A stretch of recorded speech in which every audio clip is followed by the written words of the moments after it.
Hi, Peter. Hi, Lucie. How have you been? Very, very, very busy. How have you been? Oh, I've been doing well. Medievalist.net has been having lots of fun, and we could have this little kind of special episode of the Medieval Grad Podcast. Yes, it's kind of a sad episode, I guess. Would you break the news to our listeners, or should I do it? You can go ahead. You can go ahead. Right, so, well, if you're listening to this, to Peter and I talking, it's because we're going to say goodbye, because it's the end of the Medieval Grad Podcast, unfortunately. But it's been a great adventure. Indeed. Now it's kind of ending for a kind of a good reason, because you've been just kind of so busy with your kind of like other scholarly life that podcasting, and even you haven't been able to write too much for Medievalist.net in the last few months, but we kind of talked about it and said like this is probably you've had all these great guests, these interviews, and I think it's kind of a time to kind of finish up. Yes, absolutely. So I was hired on a limited term appointment contract at Concordia University to teach journalism and not medieval history. And so I had to really write 3 different courses from scratch for the fall, and same for this winter starting in January, and I'll be renewed next year. So, it's amazing. I'm super grateful and very, very happy, and it's an exciting endeavor, but unfortunately I couldn't give as much time as I would have wanted to Medievalist.net. But for certain, congratulations on that. Thank you. And I know your heart is in the Middle Ages, so my heart will always be in the Middle Ages, and I managed to talk about the Middle Ages to my journalism students. Great. Now, I guess we wanted to kind of talk about in this podcast is just like how the Medieval Grad Podcast kind of came about, and like the ideas that kind of you pitched to me, and I thought like, man, this would be a great idea. So maybe we want to go take us back to the beginning. Yeah, so I think I pitched you maybe 2 or 3 podcast ideas, among which was the Medieval Grad Podcast, and my inspiration was a French podcast called Passion Médiéviste, where the host interviews master's degree students, and I found that it was really a good idea and very lively, and also very honestly, it's not a lot of work for editing. You just need to find the right guests. So I wanted to kind of take a spin on that by interviewing PhD students, because I feel like often they are more advanced and maybe more knowledgeable about their research topic. And when you kind of pitched the idea to me, I thought this was a really good opportunity to kind of learn what's kind of the cutting edge of medieval studies.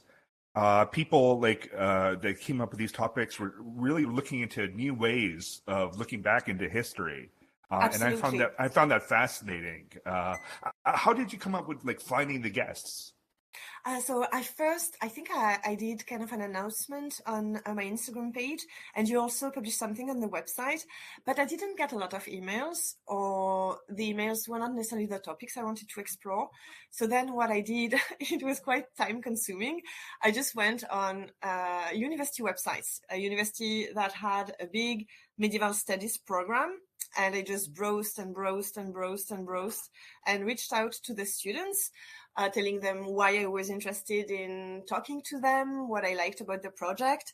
And usually they said yes. Some of them were, they felt that they were not there yet, or they were still taking their exams. And so we talked later, but it's really what I did. I was reaching out to students, mainly in the US, Canada, UK, and a little bit in the Netherlands.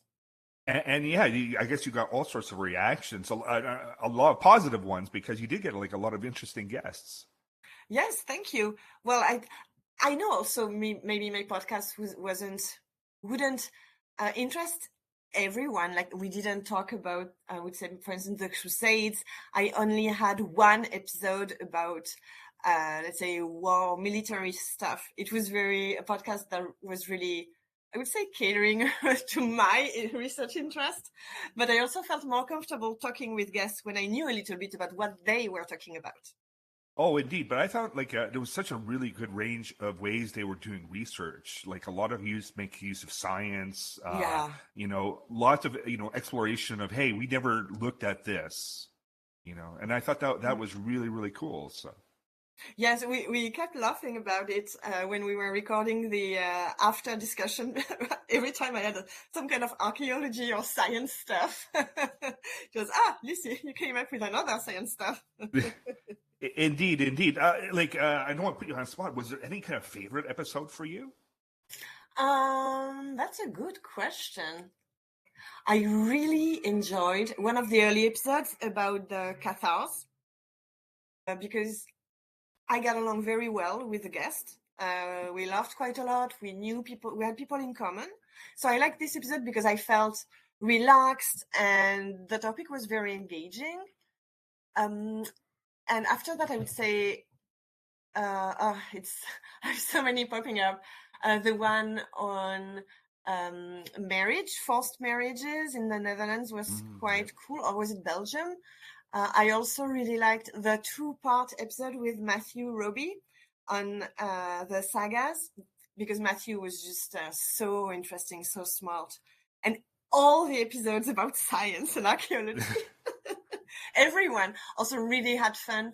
Oh my gosh, I'm forgetting all the names about the digital manuscript, because that was also, a new way to see digital manuscripts, and it was a lot of stimulating reflections about the preservation of manuscripts and our relationship with digitized sources.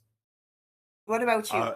The one I think I really looked on fondly was the one you did about Mongol history, when you actually talked to a person of Mongol heritage and and the work she was doing. And I thought, that's really something, hey, that's something we haven't you covered at all, right? And we hadn't looked at that kind of perspective. And I think a lot of this was that you're uncovering new perspectives.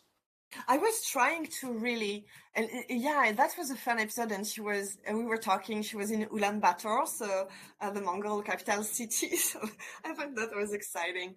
I tried to find things where I knew that in terms of historiography and research, it was, as you said earlier, kind of cutting edge. And I also strived to bring some diversity to the podcast.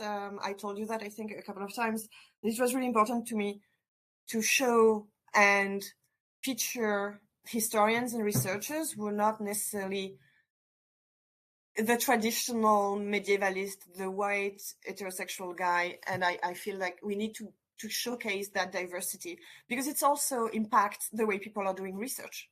More diverse, new research questions, a new way of thinking about the Middle Ages. Indeed, indeed. I think a lot of people, I think this would be mandatory listening if you want to get involved in medieval studies and do a graduate program. If considering this as your academic life going forward, that it's really important to see that here is where the field is kind of moving to. I'm really glad you had a chance to do all these interviews. Yes, I'm very grateful. I met wonderfully nice people, very interesting. All of them are super smart. They were usually quite laid back. We could chat just very informally. And I learned a lot. I really learned a lot in the process. And I'm quite proud of what I did, because I always want to have I do have, let's say, high standards in my own work and in academic work in general. And I really wanted to produce a podcast that was up to my standards. Well, I want to thank you again for doing this podcast. Putting your neck out there to hey, let's talk and let's try something new. And and we're certainly not ending the relationship between Medievalist.net and we were kind of talking about some other ideas that will kind of emerge in the coming months. So. Do we have any things we want to tell the audience about that yet? Yes. Well, first I will say thank you very much, Peter, because you've been a huge support to me, and I really, really appreciate the work you're doing with Medievalist.net and all the other projects that you're developing. You really trust me, and I feel very supported. Really, I really, really appreciate that, especially when I was struggling a little bit with my career. It was a way for me to, well, of course, find money, get money, but also still stay confident in what I was able to do and open my perspective and do some more, kind of outreach activities. So sorry, what was your question? Yeah, no, we're thinking like what kind of future plans do we want to reveal any of that? Oh yeah. So first, I just wrote a long piece on medievalist.net about scientific facts about the plague. You learn stuff about cats who can carry the plague, the real Black Death today in the US. And then we were talking about a book, and I'm extremely excited about that. I really want that. It would be, I think, a collection of some columns I've published on medievalist.net, as well as some new and original pieces. And I'm very excited about it. Indeed. We're starting kind of like a little publishing arm on medievalist.net, and you're going to be one of the first books, and I'm very excited to have that. And we're going to kind of take a look at your kind of schedule going forward, because I know you're pretty busy. You still get a chance to do some research. I just saw that you had an article in a collected collection of essays on medieval family life, I think. Do I? Konieczny? Sorry, which one? The one with Isabel Konieczny as editor? Konieczny? Oh, yeah, on service. Yes. Well, I published 3 articles on Medievalist about service, and it was 100% derived from that book chapter. Right now, I'm actually writing 2 encyclopedia entries for the Routledge, I don't know how to pronounce that, Encyclopedia of the Middle Ages. Is that what it's called? Yeah, Rutledge. Yeah, Routledge. So yeah, I'm writing some encyclopedia entries for them. I have work in the books, but I don't have time right now. But yeah, I would like, we were talking, I think, maybe this fall about doing another podcast about urban life or something like that, where I would be talking. I'm still thinking about it, but I'll have more time in the summer. So maybe next year, maybe next fall 2023, I'll have another podcast series. I don't know. Indeed, you'll definitely be back in multiple ways on medievalist.net. I just found your writing, the way you can take a look at, in your case, your particular town, Montpellier, and just explore the various facets of life. So I thought that's been really interesting, and I'm just looking forward to seeing you prosper in medieval studies as well as in the field of journalism. So. Yes, weirdly enough. Thank you so much, Peter. And thank you to all our kind listeners and people who've supported both me and Medievalist.net, who are members of Patreon, who just read and click. And thank you for the ad revenue.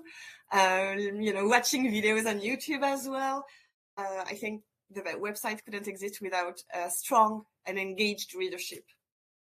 Well, thank you again for hosting and running the Medieval Grad Podcast. Thank you very much, Peter.